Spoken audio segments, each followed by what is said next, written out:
Good morning, everyone, and welcome to our Digital Workforce Trends Summit, the Hong Kong edition. This summit is sponsored by Workday and Panopto, and we really thank them for their kind support, as always. My name is Winston Thomas, for those who do not know. I'm the Chief Editor-in-Chief for Digital Workforce Trends and CDO Trends.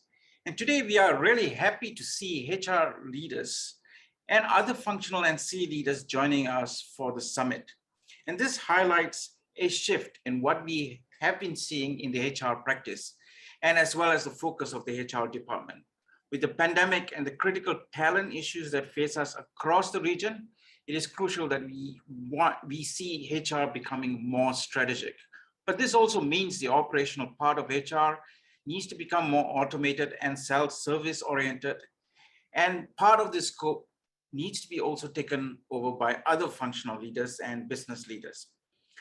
And again, this is really important as we face an immense question as employees have had a taste of the remote working space, and as companies look to build hybrid working workforces and drive different return to workplace strategies, it is becoming crucial that employers find the right balance and equation.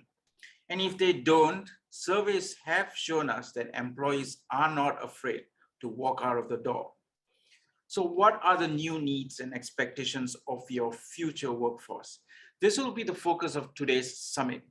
We'll dive right into a panel discussion soon after this to learn what do we really mean by radical flexibility and its implication on workforce planning and management.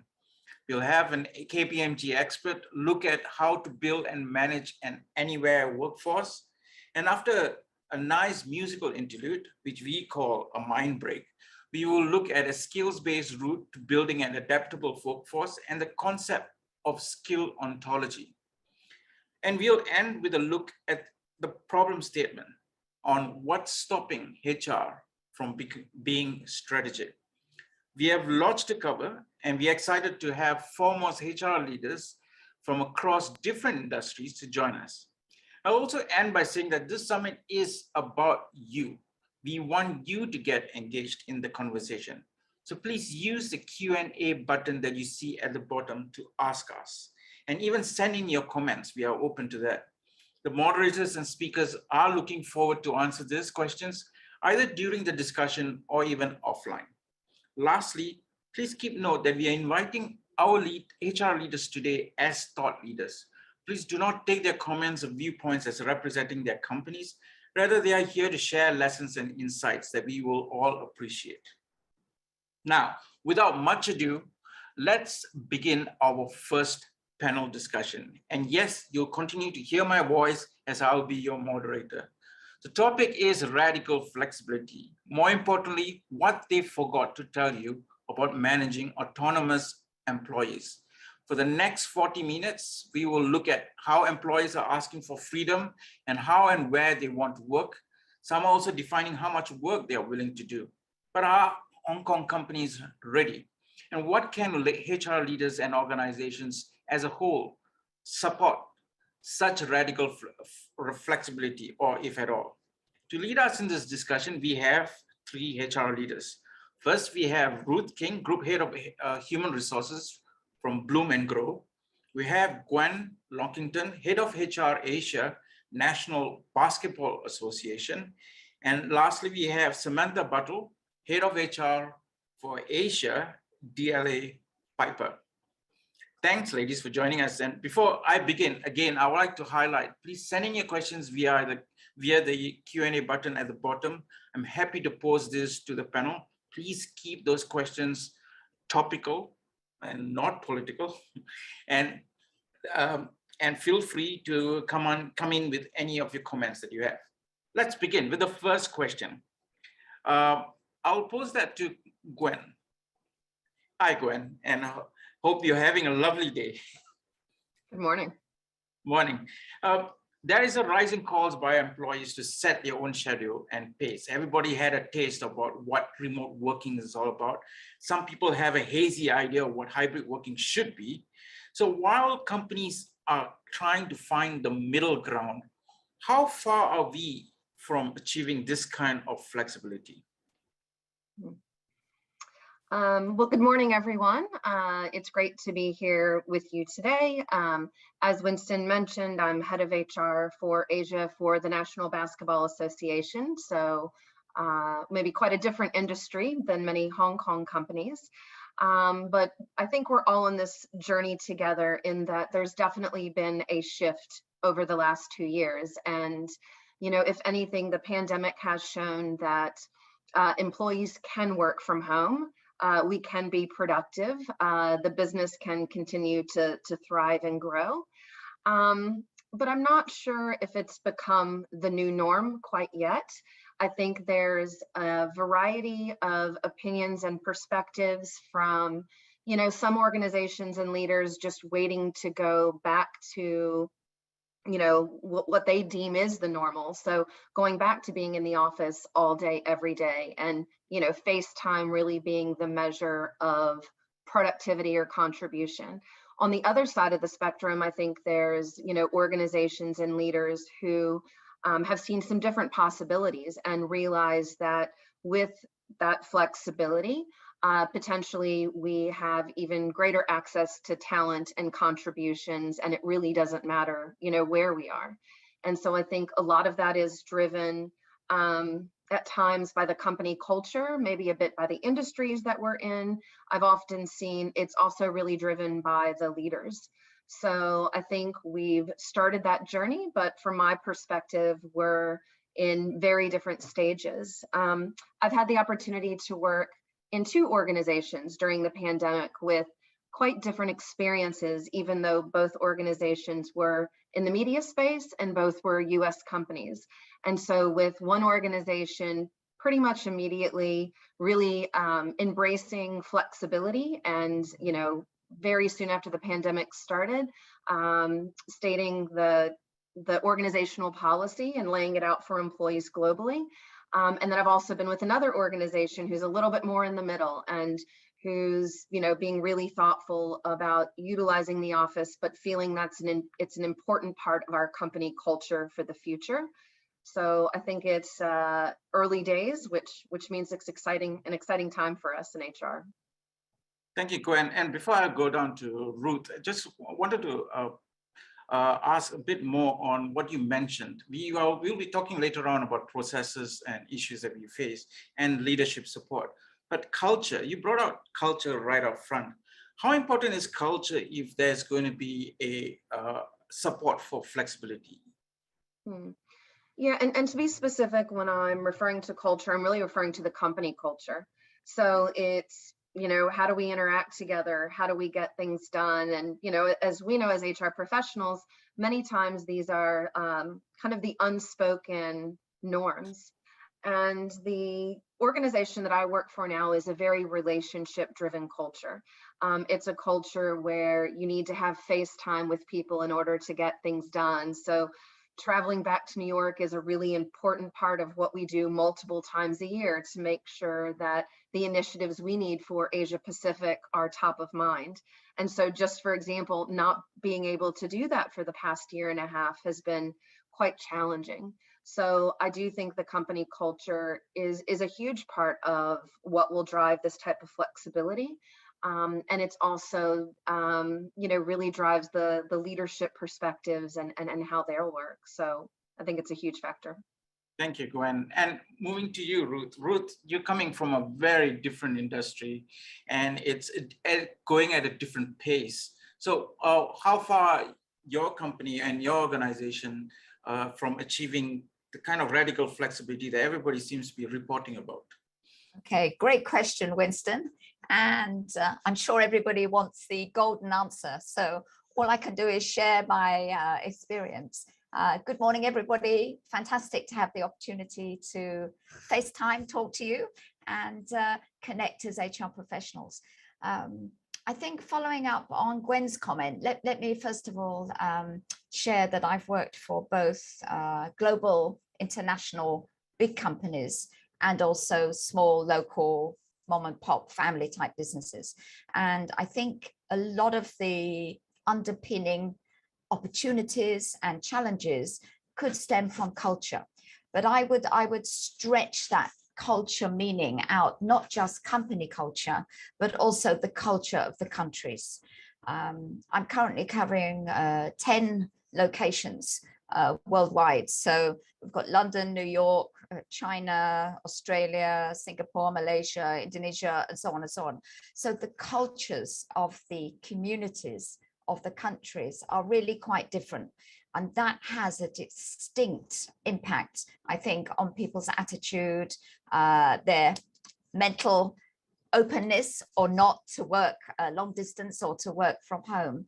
I would say that the flex work, COVID has certainly catapulted the need and the urgency and compressed the time that it would have taken much longer, I think, without COVID. So it's forced companies to go into survival mode and to go into plan B. And one of the most important things, I think, is different cultures are, some are ready and totally welcome, bring it on, welcome the opportunity to work from home. Other CEOs are like, no, I need people in the office. Otherwise, not sure, that we're doing the right thing. And, maybe a little bit of hesitation in terms of what are people doing if they're not physically in the office. But of course, the company has responsibility to make sure that if we are going to have this work from home or hybrid model, where some days in the office, some days at home, some days work from anywhere, anytime, any time frame, any country, we do need as a company to take responsibility for ensuring that employees, staff have the necessary tools and not just give them the hardware, but also give them the software to make sure that they have the confidence and competence to work from home and the confidence. Back to culture, I've observed in some companies that, first of all, they've done perhaps shift A and shift B to have a contingency plan so that there is a workforce in the office, but that shift A doesn't mix with shift B. Shift B would go into the office on a different day. And a lot of local people, and again, this is coming back to culture and community sensitivity, don't necessarily have the space, headspace or physical space to be able to work from home. And a lot of staff want to come to the office. It's their second home. They've got all their personal bits and pieces on the desk. They've got their friends here. They can chit chat, albeit through a mask. And, it's been very interesting to look at the people that want to come back to the office and people that prefer to work digitally from a distance. And maybe some of our perception is that, older people, more traditional, want to come back to the office. That's the model they know. But actually, I've observed it's very different. It's the young bucks that actually, from one company that I've observed, are the ones that want to come back in the office because it's more of a social space as well as a workplace. So very challenging, I think, in terms of what is the new norm. We are living it, we are learning as we go. And I work for a company called Bloom and Grow, which actually is a B2B business model, providing baby and maternity stuff. So we're a baby still, and we're growing. And, after nearly 20 years in business, we're still taking learning steps and maturing. Thank you, Ruth. Yes, baby steps, very important. Samantha, you're coming from the legal side of the industry, and there's a lot of face-to-face, and going to the office is part and parcel of how people have been doing business. Maybe not the paralegals, but the actual lawyers themselves. How has that changed? And when we talk about radical flexibility, what does that really mean to your industry? So first of all, it's really nice to be on this summit and to speak to people other than business stakeholders about these topics. I don't know about everyone else here, but I feel like I'm missing the interaction with my HR profession to actually get some of that thinking done in our own headspace. I think we we finished with the words baby steps, and I would start with the words baby steps. I think the legal industry, or the bit of it that I'm in today, has quite a bit of change to go through. Radical for us was moving to not being in the office to any level of work from home.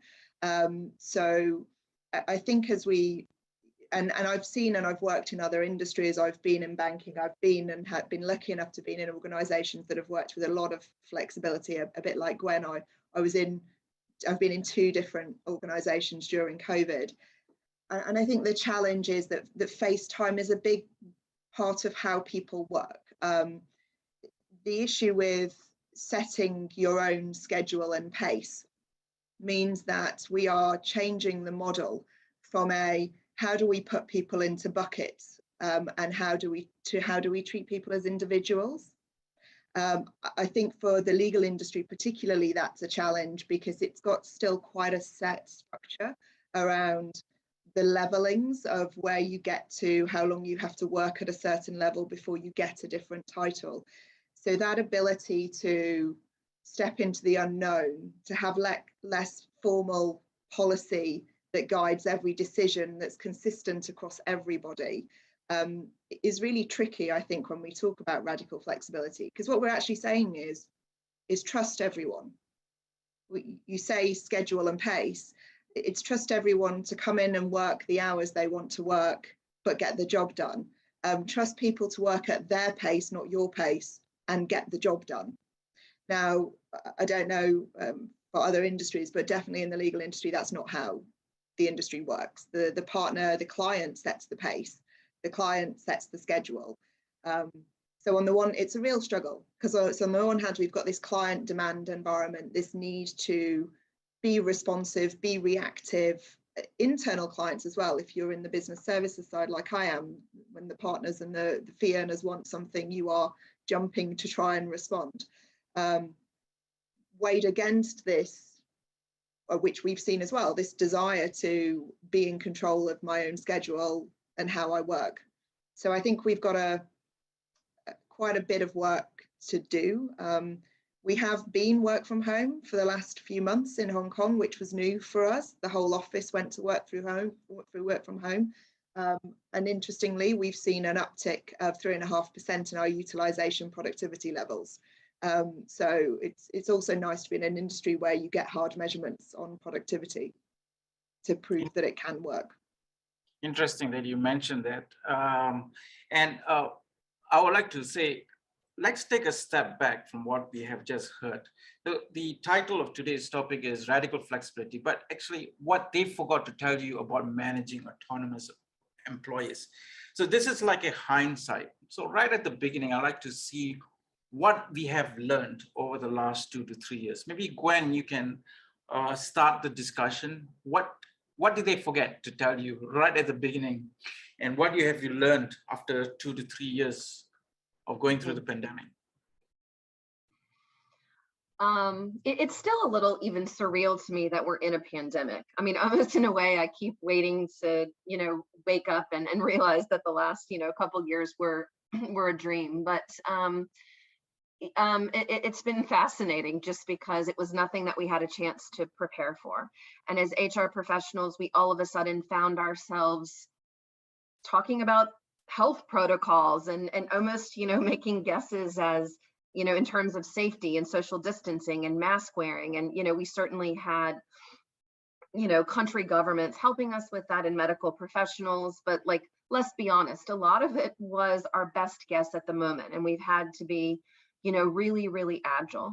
I think that it, forced maybe some of our processes that weren't digital already. It forced us very quickly to move those processes to digital. So a lot of, kind of the nuts and bolts day-to-day sorts of processes in terms of how you do contracts and signatures, your onboarding, your offboarding. So if we didn't have those processes set up already, we learned on the fly, and, we made those transitions. But I think what now, 2.5 years, from Hong Kong, right? This was January of 2020, I think, when it really hit. And I think by end of February, we were working from home. What it's taken some time to settle in is, what is the new norm going to look like? And I think for me, the challenge that I've been spending more time thinking about is to the point that Samantha made, that it's gone from us being able to use our offices as a way to manage productivity and culture, build relationships, make connections, into not having that tool in such a strong way. So how do we do all of those things? So how do we get together and learn and get inspiration from each other? How do we find those casual chit chats? How do we hear what's going on in other departments? How do we manage all of that, with most of us being really sick of being stuck behind a screen 24/7? And, it's that balance, from the HR function of, we need to continue to invest in our employees, capabilities and in their development, but how do we do it in an engaging way now? How, as a manager, do you manage teams and employees that have different preferences, different needs, different work paces and approaches? How do I go from, that group approach, again, that Samantha was talking about, to an individual approach? So for me, that's kind of this challenge that's in front of us now. So, some companies like my own, we've set that we're going to be hybrid in the future. We've actually set that will mean 2 to 3 days in your office and 2 to 3 days working from where you prefer in your home country. Great, but now what? How do we make sure, again, like that the training and the engagement, those collaboration pieces, how do we now do those things in a way that meet those individual employee needs? It's interesting, Gwen, that you mentioned that. It was one of the things that I've heard from another HR leader is the subtle nuances between meetings that gets missed out when you go virtual. And those nuances, nobody really talked about it and saw how important it is. Why we call it the water cooler talk, but it is becoming a lot more important as you gel the culture. Samantha, going to you, what did you learn, or what did they forget to tell you when you went radical flexible? I think I'd echo Gwen that what someone forgot to tell me was that I would need to become a COVID expert if a pandemic ever came up. Because you really do, I don't know if that's the same for other people on the call, but I get asked such ridiculous levels of questions, asking to predict, who's going to end up in what quarantine camp where and everything else. So that's an aside from how people work, but that's just it's amazing that once your job title says the word people, what responsibilities you pick up if something goes wrong. I think the other thing, and part of it is, I feel like isn't things that we maybe didn't know as HR professionals, but what the business didn't realize and didn't tell us before we had to do this, is that they would need to get very comfortable with being uncomfortable. That they would need to make decisions around how, to what Gwen said, how they manage, how they look at productivity. I think the things that I'm taking away though is the water cooler chat topic I find really interesting, because on the one hand, the pandemic has taught us and taught the business that culture and that social side of work is important. People aren't robots. We don't just come into work and deliver and go home again. So I think that's accelerated a lot of culture, well-being conversations internally for us as a function, which is helpful. I think the negative side of that, though, is what I've learned is that once you remove water cooler conversations and you force the discipline of working through a remote structure, it enables you to feel part of a team, an international team more. So I know that, like, I got less for 2 years of people going, oh, so-and-so and I just bumped into each other and we chatted about this and now we've come up with this magical idea that you need to put into place. Because quite a lot of those bumping in moments you would have liked to have been part of, because it's not small topics. I think for me personally, I learned that because of those things as well, I was able to run a team remotely, totally for a year, in a completely different jurisdiction, 25 people in the UK. and did that okay. And that was doable, right? It was possible. I didn't need to be there. I didn't need to put in the FaceTime. But I've also learned that these behaviors are pretty ingrained in people. So I think as we're coming back now to normal, if that's what we want to call it, or a new normal, you see that people are reverting back to the pre-pandemic thinking around what good looks like for delivery, presenteeism, these kinds of things. So I would have liked some handbooks about some of that, on how to deal with the emotions of other people as well through remote working, because I think our job becomes much more about dealing with other managers' stresses too, because policy and practice is definitely not something we can leverage as easily. Yeah, I totally agree. And mental health is one of the biggest issues that has been picked up quite a lot. And Ruth, I just wanted to bring you into the discussion. Samantha earlier talked about trust. Now we have to trust a lot more people. What are your thoughts? I think trust is underestimated and totally key to wherever any of our teams are working, because you know, if the new norm is a hybrid model and some days in the office, some days work wherever you are, whenever you like, as long as you deliver the output, then trust is obviously a critical point. And for me, I think that T as in trust, or T as in talent, is super important. We used to hire, I think it goes back to, you know, all our practices, and you can even start at the recruitment level. You know, once upon a time, we used to hire people that came from a function, and they were functional experts, and they would go up.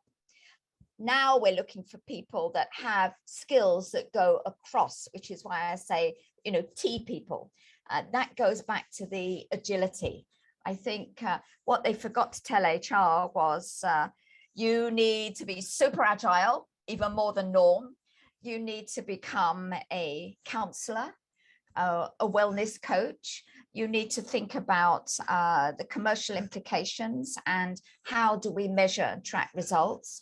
And, you know, where do I get the RAT tests and which ones are best? And how often do I have to ask my staff to do an RAT test and give a copy to HR? And my inbox has just been choked with people's RAT tests. Now, what am I supposed to do with that? You know, are we supposed to do due diligence? And of course, if somebody has a negative test, they won't come into the office. We understand that. But where do you draw the line? You know, if someone's mother, father, housemate has COVID, are we then banning the staff to come back to the office, and for how long? So it's really, I think, to Samantha's point, nobody told HR how to be COVID savvy.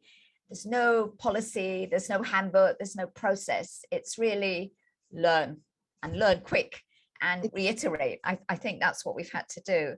But to mark, I think, the importance of our processes. Yes, they need to be agile, but it's a fantastic opportunity, I think, for companies and for leaders, and especially for HR pioneers, to be challenging and questioning our processes. You know, some of our processes are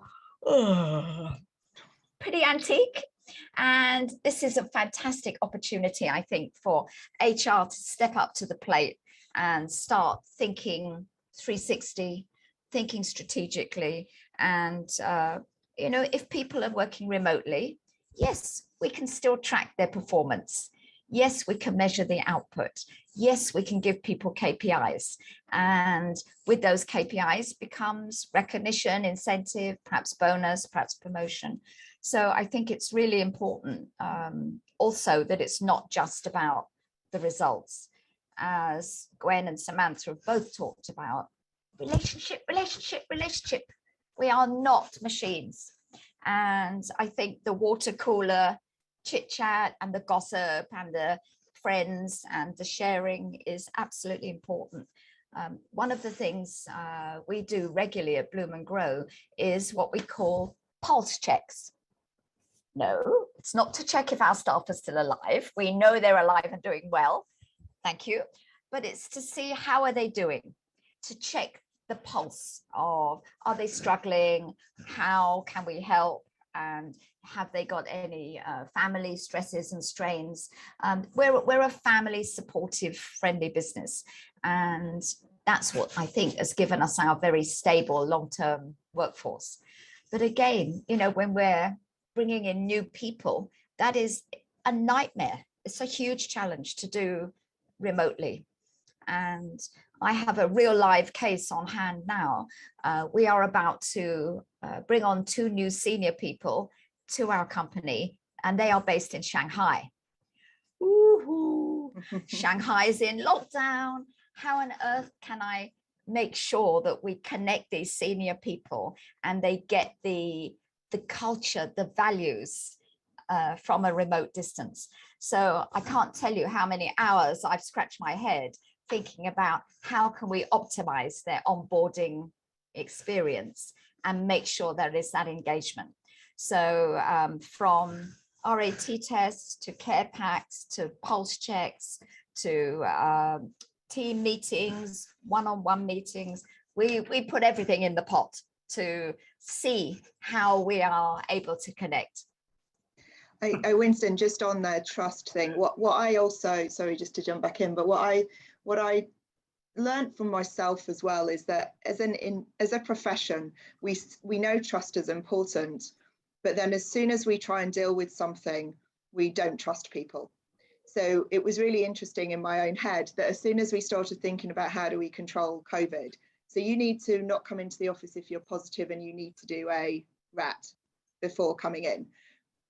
But I need you to send me a photo of that every day, please, because I want you to show me that you're a grown-up and that you're not going to come into the office and infect everybody else. And so my HR team and my team did this, is sitting there looking at pictures of these mini pregnancy tests every day going, and then actually taking the responsibility for judging if they're positive or not. So I think one of the things that we need to do as a function is hold a mirror up to ourselves as well, because trust isn't just important, it's imperative. Like if you have a workforce that doesn't trust you as an organization and where the organization doesn't trust the individuals, then it's not a healthy relationship. And what we now need to become is almost experts in how you build trust. Because the reality of the past is that we didn't build relationships in organizations based on trust.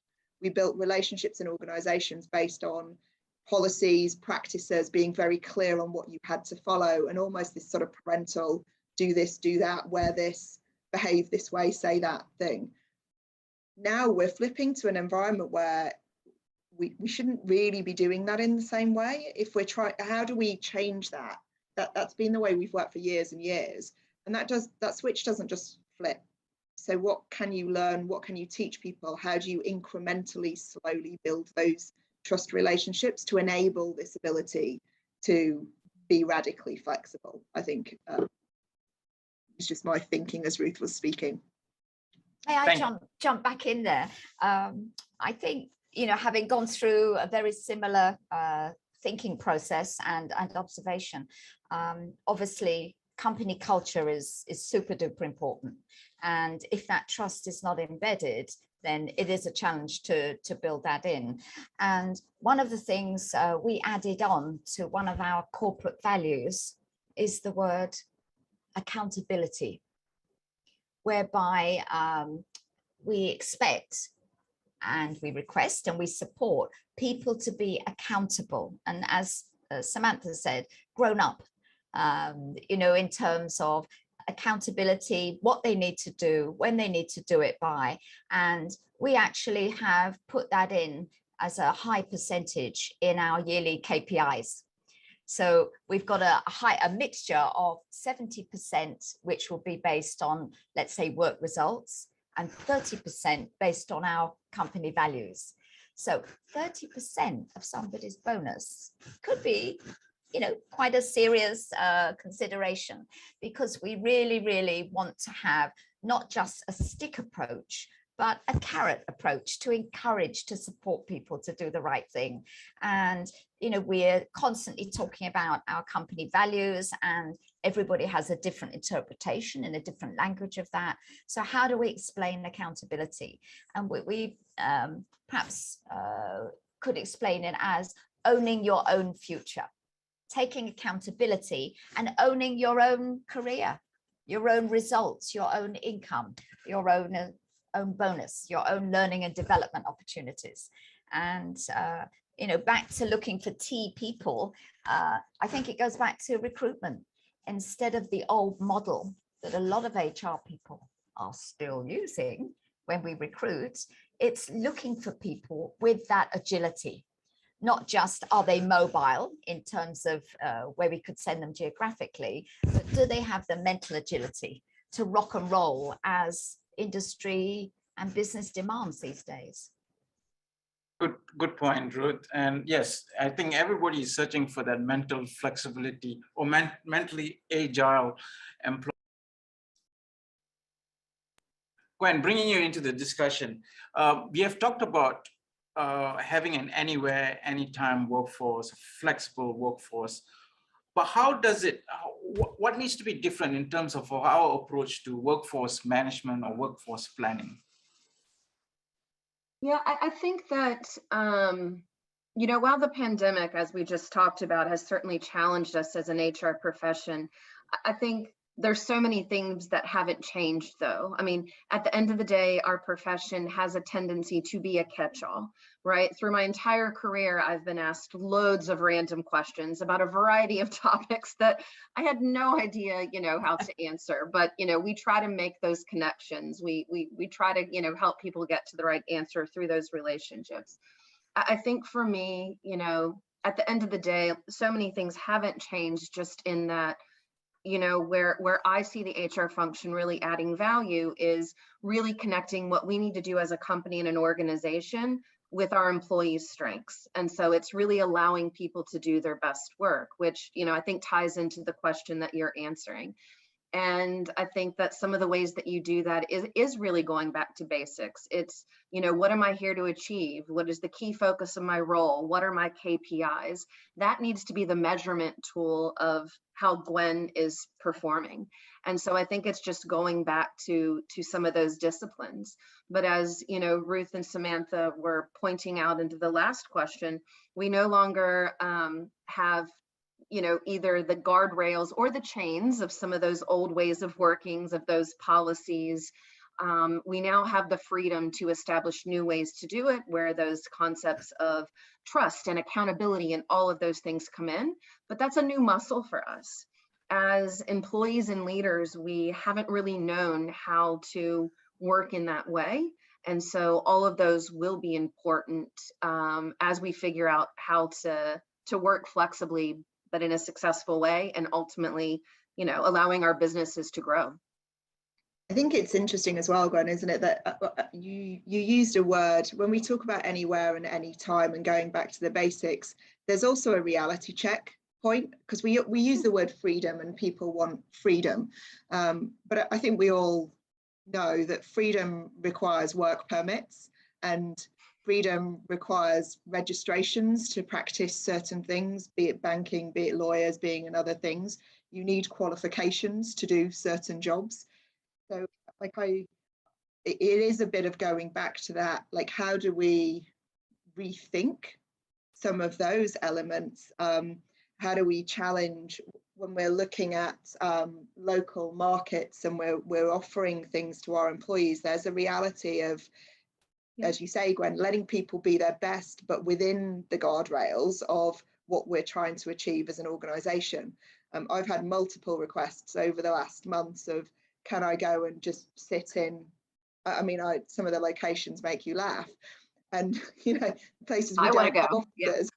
Yeah. And I'm like, well, I mean, there are still some basics, and these are questions from lawyers. There are still some basics about legality where the world hasn't caught up with the employees' demands on what freedom and flexibility looks like. So I do think we'll have to do a lot of changing of, I mean, mobility, compliance, these kinds of things are going to become more and more relevant as we talk about how we enable this new normal.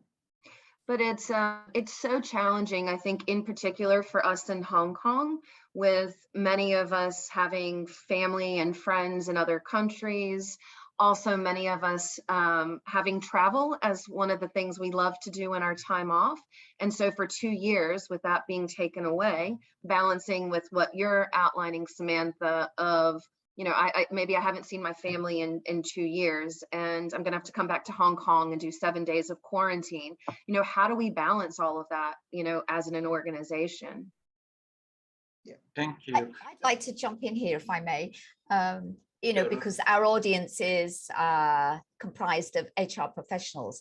And I think although we're, you know, super excited and super challenged about the new norm, I think Gwen mentioned guardrails. And I think guardrails, when Gwen was talking, I thought, yeah, JDs, job descriptions. You know, we need to dust off the job descriptions and really have a look at the new norm. Are those bog standard JDs still relevant? And what are the tasks? What are the skills that people now need to have to perform their tasks? So to me, a JD would go in the guardrail box. The KPIs would go in a guardrail box, and obviously reward recognition is like a follow-on. So I still think from an HR perspective, there are a lot of things that we would take as pretty norm, pretty standard, that just need to be looked at with a fresh pair of eyes. You know, the policy book, the staff handbook, the practice and policies, the job descriptions, the KPIs, the reward system, and performance appraisal.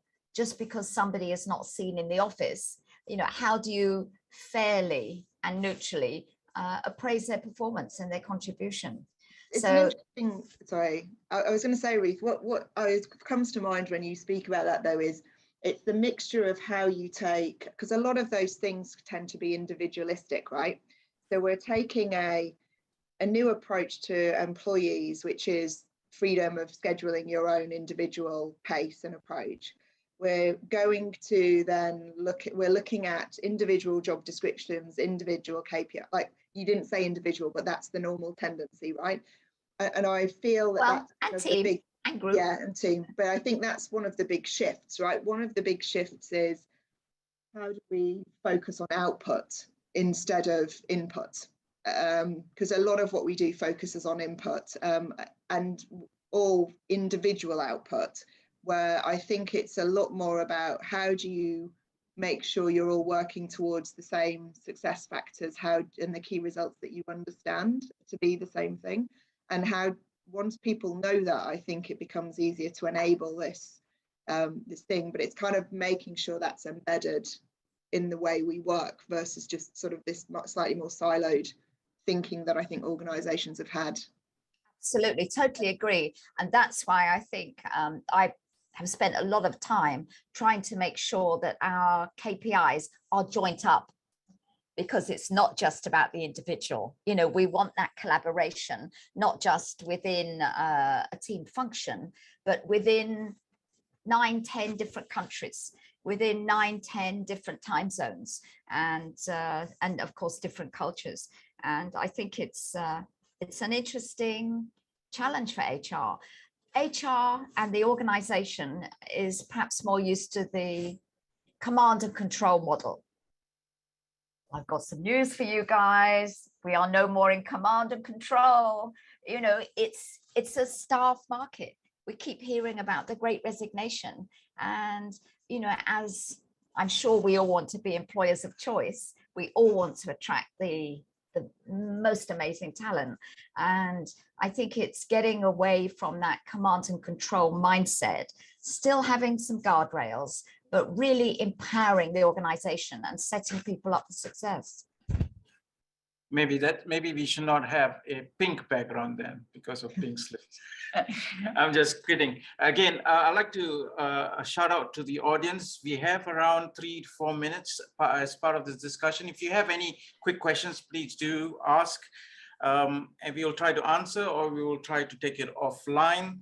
We have one question from my colleague Sheila, and this is a question posed to Ruth, but I think I can expand it to all three of you. Is that what happens when you have an existing workforce, which is a resource in its own, but you see a lack of mental agility? How do you deal with that issue right up front? How do you actually retrain, reskill, and actually bring them to a point where they can actually be mentally agile? Maybe Ruth, you can start that. Okay. I don't have the golden bullet. I have to confess. Sorry, I don't have the perfect answer, but having come across this in many, many years of experience, it is something that is not done overnight. And I think the culture, the line supervisor, the manager, the role modeling, the mentoring, the coaching, I mean, all that goes into the pot so that it becomes more of a very positive, this is the way we do things around here. So people are encouraged, and that's very challenging, particularly in some Asian cultures, to get people to go wild and brainstorm and really develop that mental agility. I think it's encouraging people. I think it's showing and demonstrating that that behavior, that person said ABC, which is a bit out of the box there, but oh, you know, it seems everybody is applauding that, or we're going to, you know, it's the, instead of the yes, but answer, when somebody comes up with something out of the box, instead of yes, but, which is how human nature tends to answer, they immediately think of the why it can't work.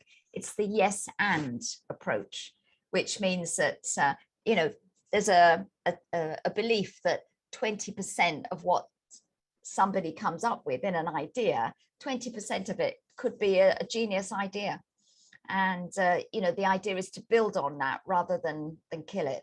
So it also, I think, goes back to recruitment, interviewing people and looking for that particular mental agility and proven examples. Anyone could say, oh yeah, I'm a wacko, I think out of the box all the time. You know, it's asking and encouraging people when you're interviewing and hiring new people to share and give some specific examples.